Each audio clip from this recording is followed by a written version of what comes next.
Good afternoon. It's September 22nd, and the Bucks are getting beat up by the Denver Broncos. So I'm going to make a video on sinkhole and settlement. And I'm Randy Jenkins. Sinkholes are a natural phenomenon that occur generally where there's limestone. Homes built in areas prone to sinkholes face risks, and they can be mitigated to some degree by reading all the details on that slide. Today, we're going to ask the questions about sinkhole and settlement. When the county says it's sinkhole activity, what are the implications? Is there sinkhole or was there an insurance event? When it says stabilization remediation complete, what does that mean? How does the county keep track of it, and how do you find it? What are the sinkhole disclosures? And the big question we're going to focus on, is it a sinkhole or is it settlement activity? I want to read a sinkhole report, or at least a line out of a sinkhole report, so you can understand the challenge that the county has and the insurance industry has. The distress to this residence consists of minor cracking of a cosmetic, not structural nature. There are several potential causes, including contraction, expansion of material, poor construction, lack of maintenance, inadequate foundation embedment, uneven foundation support from shallow subsurface soils, and sinkhole activity. There are several potential causes, including all of these things plus sinkhole activity. When you build on sand, you are likely to have settlement. And in regular settlement situations, we caulk and paint every 10 years.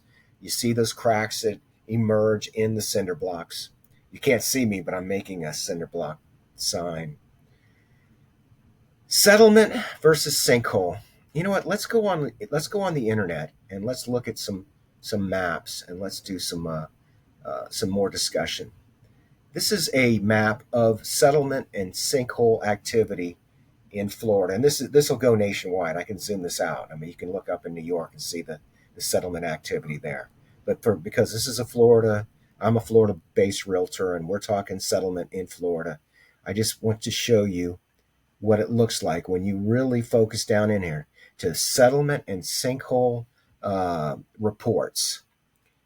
And now I want to jump over and show you how to do it in a county. And we're going to use my county, Pasco County.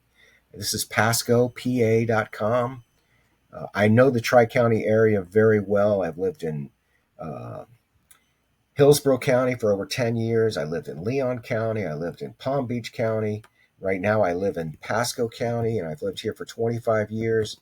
And in 2003, they started calling me Mr. Pasco. All right, so what I did was I put in any random street and gave me all these addresses. I'm going to randomly pull up a property, and I'm going to go to, oh, look at this. I randomly picked up a property that has this under additional land information. You see my cursor? It says stabilization remediation complete in 2011.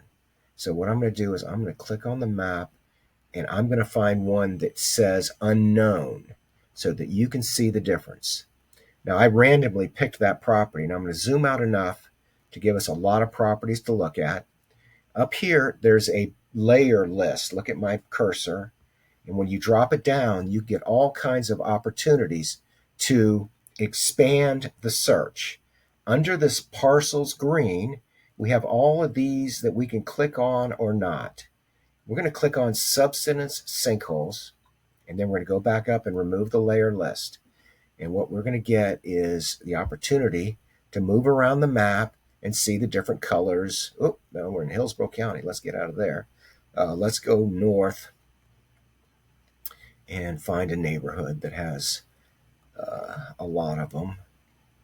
And, well, just randomly, let's just go down and get to the point, which is that these purple properties right here, this one, click on the parcel information, says sinkhole activity. The house right next door to it could say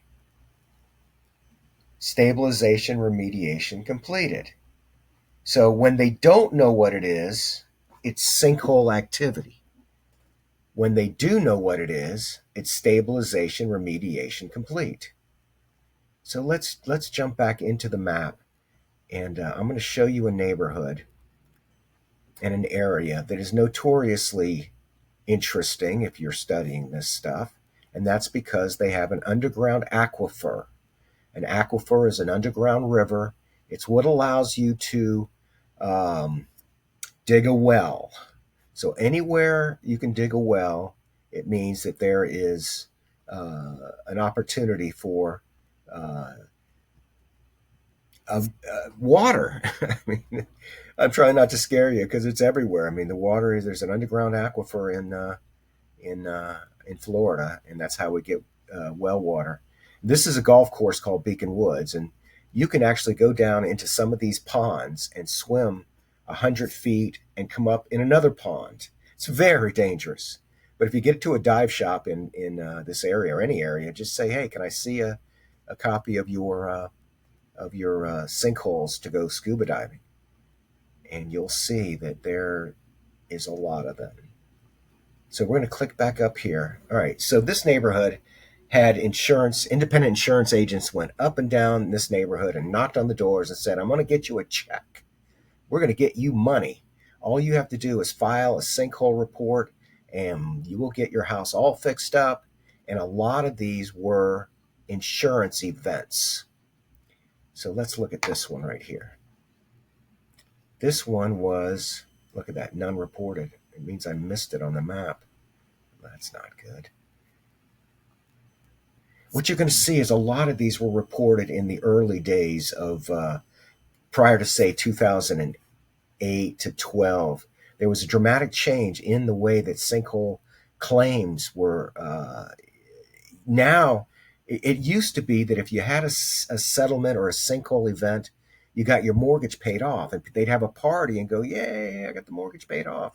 They were thrilled to have a sinkhole on your property, but they weren't sinkholes as much as they were settlement. Remember, when it's fixed, it's called stabilization remediated, and when it's not fixed, it's called sinkhole activity.